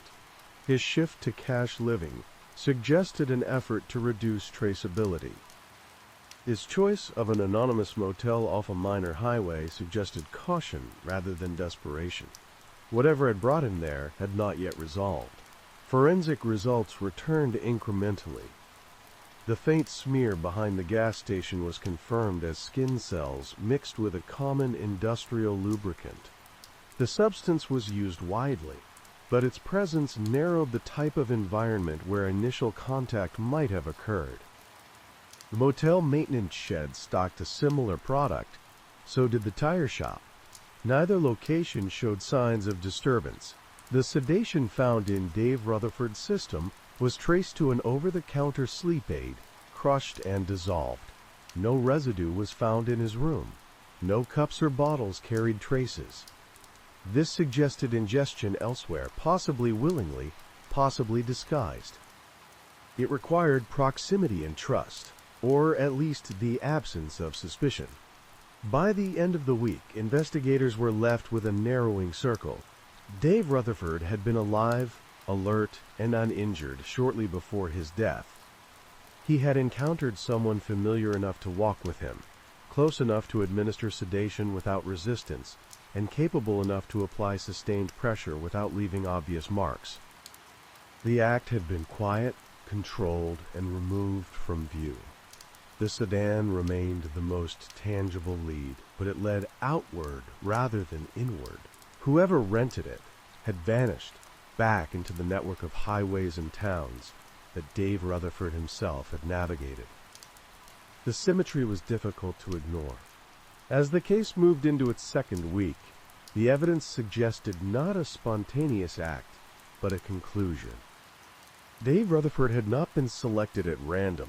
He had been located, approached, and handled with purpose. What remained unclear was whether he had been running from something or waiting for it to arrive. The break in the case did not come from a new witness or a recovered weapon. It came from a document that had been misfiled years earlier and forgotten because no one had known to look for it. An investigator in another state, responding to a routine information request, attached a scanned memorandum to an otherwise unremarkable email. The file concerned the internal inventory losses at the distribution company where Dave Rutherford had once worked. It had never been entered into a criminal system. It had never been acted on. It had simply existed, dormant. The memorandum outlined a pattern that matched what investigators had been circling without definition. Inventory had disappeared in small amounts over long periods, routed through legitimate shipments and masked by paperwork adjustments. The method required someone with access to scheduling, routing logic, and reconciliation procedures. It also required someone who noticed inconsistencies and understood how to document them. Dave Rutherford had done exactly that. What the memorandum revealed, however, was that he had not merely reported the discrepancies. He had retained copies of routing logs and internal emails that contradicted the official explanations. He had done so quietly and without informing his supervisors. Further inquiry revealed why. One of the senior operations managers at the company had been quietly forced into early retirement months after Dave Rutherford resigned. No charges were filed. No public explanation was offered. The company settled internally, absorbing the losses in exchange for silence. The manager relocated, taking a consulting role under a different name. His work brought him west, into the same region where Dave Rutherford had eventually surfaced. The dark sedan began to make sense within that context. Investigators identified the rental agency employee who had processed the transaction. She remembered the customer not because of his appearance, but because of his patience. He had waited while a system error delayed the paperwork, showing no irritation, no urgency. He had paid in cash and declined optional insurance. His identification had been flawless, but the name did not align with any digital footprint. It was not a mistake. It was an erasure. Phone records obtained from toll transponders and traffic sensors placed the sedan repeatedly near the motel during the weeks Dave Rutherford stayed there. The visits were not random. They aligned with nights when Rutherford had made longer trips during the day, nights when he might have carried documents or notes back with him. Investigators concluded that the man in the sedan had not stumbled upon Rutherford. He had been tracking him, confirming routines, waiting for the moment when engagement would not draw attention. The sedation was the final confirmation. The over-the-counter compound was one commonly used by long-haul drivers to manage sleep irregularly. The operations manager had a documented history of using it during overnight routes years earlier. It was familiar, unremarkable, and easy to explain away. Administered in a drink or offered as a shared solution to insomnia, it would not have raised suspicion. Dave Rutherford had not been ambushed. He had been approached calmly. Investigators reconstructed the final sequence with measured confidence. Dave Rutherford likely met the man at or near the motel, possibly after being contacted under the pretense of resolution or explanation. The two walked toward the gas station area, a neutral space Rutherford had frequented without incident. Somewhere along that short route, the sedative took effect. The space behind the building offered privacy and familiarity. The method required no weapon, no noise, no visible struggle. The act was completed quickly and without witnesses.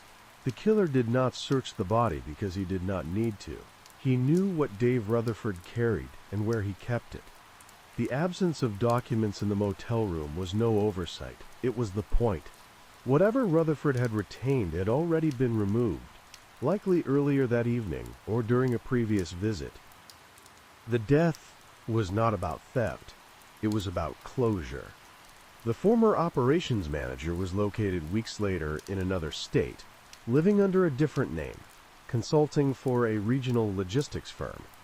When approached, he did not resist. Evidence accumulated steadily rather than dramatically. Rental records, traffic data, chemical familiarity, motive built from fear rather than profit. Faced with the convergence, he confessed without elaboration, offering no justification beyond necessity. Dave Rutherford had not been hiding from the world. He had been holding something in reserve, waiting for leverage that never came. The man who killed him understood that, waiting as a threat. The resolution was not impulsive. It was calculated, restrained, and delayed until silence could be ensured. The motel room was vacated within days of the case closing. The dirt path between the buildings remained. Cars continued to pass the exit without slowing. The place where Dave Rutherford died returned to shadow, its significance erased by routine. The truth of what happened there did not linger in the landscape. It existed only in records, and in the quiet certainty that some crimes are committed not to gain something new, but to prevent the past from resurfacing. Now, let's get into the next story. The building stayed lit long after the surrounding blocks went dark. From the street, the upper floors looked orderly and awake, rectangles of white light stacked with deliberate symmetry. Inside, the air was filtered and dry, calibrated for preservation rather than comfort. The city's archive tower had been designed to protect what endured, not to accommodate surprise. The body was discovered by a facilities engineer conducting a routine pressure check on the climate system. The alarm had flagged a minor variance on the 19th floor, an anomaly small enough to ignore, persistent enough not to. The engineer followed protocol, unlocking a secured corridor that led to the conservation labs, spaces rarely entered after hours. He noticed the smell first, faint and metallic, out of place among solvents and clean paper. Then he noticed the stillness. The woman lay between two stainless steel work tables, her posture oddly composed. One arm rested at her side, the other bent inward, fingers lightly curled as if around an object that was no longer there. Her glasses were intact, aligned neatly on her face. There was no sign of disruption to the room. No overturned stools. No spilled chemicals. Only a single smear on the polished floor near her left hand, thin and crescent-shaped, already beginning to dry. Her name was Claire Hollis, age 36. Senior paper conservator for the Municipal Archives. She had worked there for 11 years, rising quietly through a field defined by patience and precision. Her specialty was document stabilization, particularly 19th century legal records and personal correspondence. Items too fragile to be handled by the public passed through her care. She was known for meticulous notes and an almost excessive adherence to procedure. Security footage placed her entering the building shortly after 7 that evening. She wore her usual dark coat and carried a canvas tote that appeared nearly empty. The front desk guard noted her entry without comment. Claire Hollis often worked late. The archives operated on a staggered schedule, and overtime was common during major cataloging efforts. Nothing about her presence registered as unusual. The cause of death was not immediately apparent. There were no visible wounds beyond a faint discoloration at the base of her neck, subtle enough to be mistaken for shadow. Her hands were clean, her nails unbroken. The smear on the floor was tested and confirmed to be blood, but the volume suggested it was not the primary site of injury. The room offered no obvious answers. only surfaces that reflected light back without distortion. Investigators began with the environment. The conservation lab was a controlled space, accessible only by keycard. Entry logs showed 2 accesses after normal hours that night. One belonged to Claire Hollis. The other belonged to a supervisor who had left the building an hour before her arrival. There were no unaccounted entries, no forced doors. The absence narrowed the timeline while widening the possibilities. Claire Hollis's workstation was undisturbed. A ledger lay open to a page marked with acid-free tabs, her handwriting precise and compact. The entry described a set of recently acquired documents awaiting treatment, their condition noted with clinical restraint. No personal items cluttered the desk. A single framed photograph sat at the corner, its image turned inward, the glass catching only glare. Investigators did not turn it around. The tote bag was found beneath the work table, folded neatly, as if placed there intentionally. Inside were gloves, a notebook, and a slim archival folder with no identifying marks. The folder was empty. The notebook contained routine observations, dates, humidity readings, material notes. Nothing suggested distress. Nothing suggested anticipation. The building itself offered little context. The archive tower was a vertical maze of controlled access and quiet corridors. Motion sensors were calibrated for energy efficiency rather than security, triggering lights in sections that illuminated briefly and then receded. Anyone familiar with the building could move through it without drawing attention, appearing and disappearing within the rhythm of automation. Colleagues described Claire Hollis as reserved, not withdrawn. She attended meetings, fulfilled obligations, and declined social invitations without explanation. She lived alone in a small apartment across town, commuted by train, and kept her professional and personal lives carefully separated. No recent conflicts were reported, no disciplinary actions, no complaints filed in either direction. What unsettled investigators was the timing. Claire Hollis had not been scheduled to work that night. Her overtime hours were typically logged in advance, coordinated with project deadlines. That evening, no such deadline existed. The documents she had been preparing were not urgent. They had waited decades already. A review of her recent activity showed a pattern shift. Over the previous month, she had requested access to materials outside her usual scope.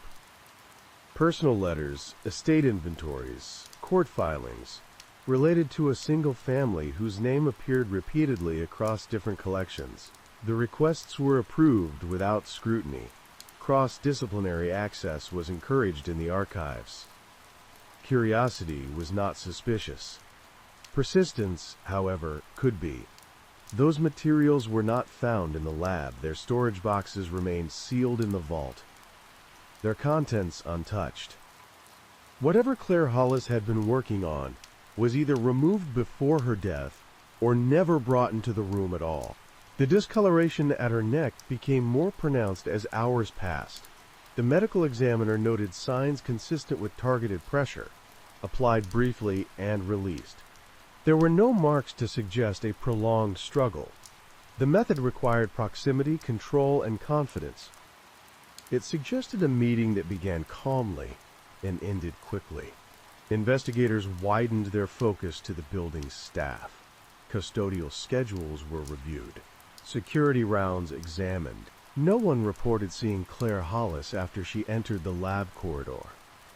The cameras covering that section had been offline for maintenance, a scheduled outage documented weeks earlier. The coincidence was noted without conclusion. By dawn, the archive tower resumed its daytime function. Researchers arrived.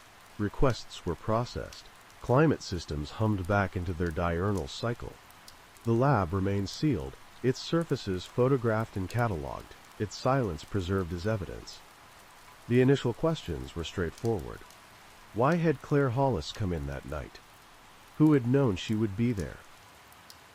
What had been important enough to draw her into a controlled space after hours, carrying almost nothing with her, leaving no sign of alarm? The answers did not appear to be in the room where she died. They appeared to exist elsewhere in the building, embedded in records that had survived long enough to be forgotten, waiting for someone precise enough to notice what did not belong. The second phase of the investigation unfolded vertically, moving down through the archive tower rather than outward into the city. Investigators treated the building less as a workplace and more as a sealed system, one that recorded behavior indirectly through access points, material movement, and environmental controls. The answers, they believed, would be procedural rather than emotional. Claire Hollis had lived by procedure. If something had drawn her off course, it would have left a trace. Her access history became the starting point. Over the past 6 weeks, she had entered sections of the archive she had not touched in years. The requests were formally logged and properly approved, but their sequence stood out. She had begun with personal correspondence, then moved backward into probate filings, then into property transfer records that predated modern indexing.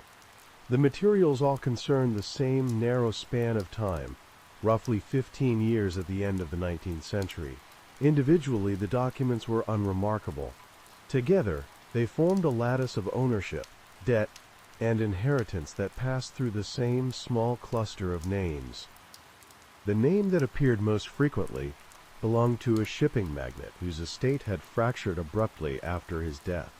Assets had been redistributed, sold, or absorbed by holding companies that no longer existed. Lawsuits had been filed and withdrawn. Letters hinted at disputes that never reached court. The story, if there was one, had dissolved into bureaucracy. Claire Hollis had been reconstructing it.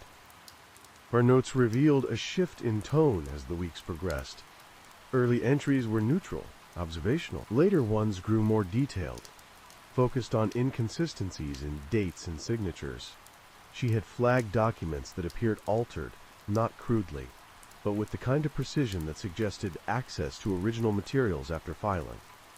Minor changes, adjusted figures, language that aligned too neatly with later outcomes.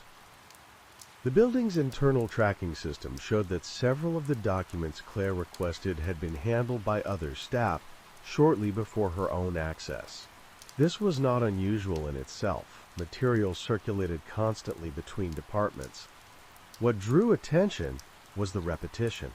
The same 2 archivists appeared in the chain multiple times, often days before Claire made her requests. Both archivists were senior staff, trusted and long tenured. Their schedules placed them in the building on the night of Claire Hollis's death, though neither had accessed the conservation floor. One had clocked out early. The other had remained in a basement vault until after midnight, preparing materials for an external exhibition. Their movements were documented, their access legitimate. Investigators examined Claire Hollis's apartment next. It was sparsely furnished and carefully ordered. Books were shelved by subject rather than size. Clothing was arranged by season. There was no visible sign of distress or intrusion. Her laptop sat closed on the kitchen table, powered down. Its contents were encrypted, but not heavily. She had not expected anyone else to need access. The laptop revealed what the archive notes had not. Claire Hollis had been building a private index, cross-referencing historical records with contemporary property databases. The exercise was not part of her job. It bordered on investigative research, a task archivists were discouraged from pursuing independently. Her findings suggested that several valuable parcels of land in the city had been acquired through a chain of inheritances that rested on altered documents. The beneficiaries were not individuals, but trusts. Those trusts still existed. The timing of Claire Hollis's after-hours visit began to clarify. 2 days earlier, she had received notice that one of the document collections she had been studying was scheduled for off-site digitization. Once digitized, the originals would be sealed indefinitely. Any physical anomalies would become irrelevant. If she believed she had found proof of tampering, her window was closing. Security footage from the lobby showed Claire entering the building with her canvas tote and nothing else. She did not stop at her desk. She went directly to the lab. Investigators concluded that she had expected to retrieve something quickly, confirm a suspicion, and leave. She had not prepared for a confrontation. The smear of blood on the lab floor was re-examined with this context in mind. Its position suggested she had been standing, not lying down, when it appeared. The injury that caused it had been minor, possibly incidental. The fatal pressure to her neck came later. This supported a sequence in which she had been interrupted, rather than attacked immediately. Attention returned to the empty archival folder found in her tote. Its material composition matched those used for high-value documents requiring isolation. It had not been assigned or logged. Claire Hollis had brought it herself.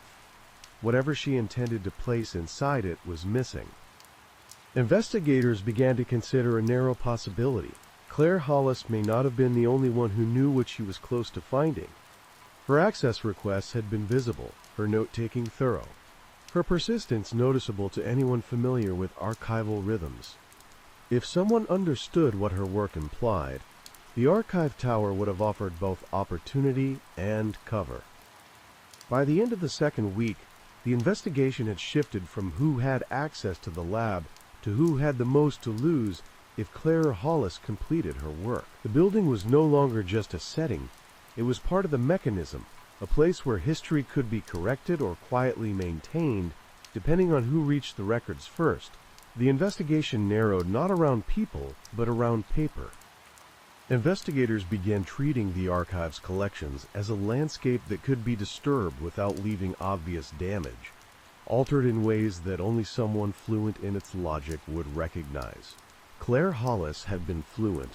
That fluency was now the lens through which her final weeks were re-examined. A forensic document analyst was brought in to review the materials Claire had flagged.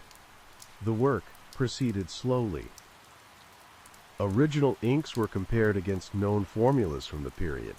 Paper fibers were examined under magnification. The findings did not point to forgeries in the traditional sense. The documents were authentic. What had been changed were not signatures, but assumptions. Addenda had been inserted decades later. Marginal notes had been recopied into official summaries. Small clarifications had been absorbed into the record as if they had always been there. The effect was cumulative. Each alteration was defensible on its own. Together, they redirected ownership. The trusts that benefited from the historical transfers were traced forward. They terminated and reappeared under different names, folded into modern real estate holding groups that owned significant portions of the city's redevelopment zones. The structures were legal, insulated, and deliberately opaque. No single individual appeared at the center. Control shifted through boards, attorneys, and shell entities, none of which could be easily personified. Claire Hollis's private index, however, had begun to do just that. She had mapped the evolution of one trust across a century, noting continuity in legal representation and custodial oversight. The same firm had served as record keeper for generations, inheriting not just assets but institutional memory. That firm's name appeared in the archive's donor registry. They had funded restoration projects. They had underwritten exhibitions. Their involvement with the archive was long-standing and publicly celebrated. Investigators reviewed correspondence between the firm and the archive administration. Nothing suggested direct interference. Donations were routed properly. Access privileges were standard for institutional partners. Yet one detail stood out. A junior attorney from the firm had requested supervised access to conservation materials twice in the past year, citing academic interest. Both visits coincided with periods when Claire Hollis was working on the relevant collections. The attorney had been in the building on the night of her death. He had not accessed the conservation lab. His keycard showed movement only through public research areas and one secured records room in the lower levels. His departure time placed him inside the building during the window when Claire Hollis was killed. When questioned, he described his visit as unremarkable, a late review session that extended longer than planned. His demeanor was composed, his explanation consistent. Nothing in isolation contradicted the logs. Investigators turned back to the empty archival folder. Its absence of markings suggested it was meant to leave the building. Claire Hollis had intended to remove something quietly, likely a document that could not be photographed without alerting oversight. The removal would have violated policy, but it would have preserved evidence she believed was at risk of being sealed away. A review of the collection scheduled for digitization revealed a discrepancy. One document listed on the intake manifest could not be located. The loss was subtle, masked by the volume of material in transfer. The document was an amended probate summary, one Claire Hollis had referenced repeatedly in her notes. Its absence was logged as a clerical error. Investigators did not treat it as one. Security systems were reviewed again, this time with attention to environmental data rather than movement. The climate alert that had drawn the facilities engineer to the lab was traced back to a manual override. Someone had adjusted the airflow in that section briefly, just enough to trigger the system. It was not sabotage, it was a distraction. The implication shifted the timeline. Claire Hollis may not have been discovered accidentally. She may have been found because someone wanted the lab accessed sooner rather than later. Investigators reconstructed a likely sequence. Claire Hollis entered the lab with the intent to extract a document. She was interrupted by someone who understood both her work and the building. A confrontation occurred, controlled but urgent. The minor injury came first. The fatal pressure came when containment failed. The document was recovered. The alarm was set. The body was left where procedure would ensure discovery. What remained unresolved was motive at the human level. The trusts benefited from obscurity, but obscurity alone did not explain the immediacy of violence. Claire Hollis had not published her findings. She had not reported them. She had worked alone. Killing her stopped nothing already in motion. It only prevented something imminent. By the end of the third week, investigators identified what that something was. Claire Hollis had scheduled a private meeting with the City Records Oversight Committee for the morning after her death. The request had been brief, marked urgent, and attached to no agenda. It had been approved late in the day. She had intended to speak. The case, once diffuse and structural, narrowed sharply. The question was no longer who benefited from the past remaining intact. It was who had known that Claire Hollis was about to bring it forward, and who had the access, familiarity, and restraint to ensure she did not. The Oversight Committee meeting never took place.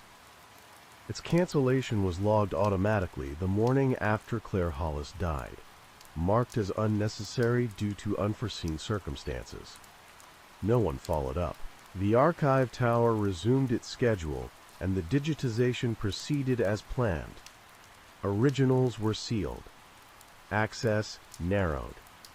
The window Claire Hollis had been racing toward closed without ceremony. Investigators focused on who knew about that meeting before it appeared on the internal calendar. Only 3 people had access to the request before approval. Claire Hollis herself, the archive director, and the legal liaison assigned to coordinate with institutional donors. That liaison had forwarded the request to the committee with a brief note emphasizing urgency and discretion. He had also forwarded it elsewhere. Email records showed a single message sent minutes later to the donor law firm, framed as a courtesy notification. The language was careful, neutral, and technically appropriate. It did not describe accusations or findings. It described potential complications. The recipient was the junior attorney who had been in the building the night Claire Hollis died. When investigators confronted the attorney with this sequence, the composure he had maintained fractured slightly, not enough to suggest panic, but enough to confirm proximity. He acknowledged receiving the message. He acknowledged understanding its implications. He denied any intent to harm. The truth emerged without drama. Claire Hollis had met the attorney weeks earlier during one of his supervised visits. Their conversations had been professional, focused on process and provenance. Over time, her questions had sharpened. She had begun asking about gaps, about why certain documents bore corrections without recorded review. The attorney recognized the direction she was moving in. He reported it upward, not as a threat but as a risk. The firm's response was not immediate, it was cautious. They instructed him to monitor, to assess whether her concerns were academic or actionable. When the meeting request appeared, urgency replaced caution. The attorney went to the archive that night to retrieve the amended probate summary before digitization. He believed he could do so without incident. He did not expect Claire Hollis to be there. The encounter in the lab unfolded quickly. She confronted him with the empty folder already in her tote. She had anticipated interference. The minor injury occurred when he tried to take the document back. The pressure at her neck was not planned. It was applied when control slipped, when the situation moved beyond containment into fear. He did not stay to ensure death. He did not need to. The document was recovered. The alarm was set to prompt discovery. The building's systems absorbed the rest. Faced with the reconstruction, the attorney admitted his actions without attempting justification. He described the act as a correction, not of history, but of exposure. He believed the trust structures would collapse under scrutiny, destabilizing developments that had reshaped entire neighborhoods. He believed intervention was necessary. He did not claim innocence. He claimed inevitability. The document he retrieved was found in a sealed evidence bag weeks later, its alterations unmistakable once examined alongside originals. The trusts unraveled quietly through civil proceedings. Properties changed hands. Settlements were reached without admission of wrongdoing. The archive revised its procedures. Claire Hollis's name appeared once in the final report, listed under cause of death and employment title. Her private index was entered into the collection she had helped protect, cataloged with restraint, its significance noted but not emphasized. The building remained lit at night. The systems continued to regulate air and time. The records endured. What changed was not the past they contained, but the understanding that preservation, when handled without vigilance, could become a form of concealment.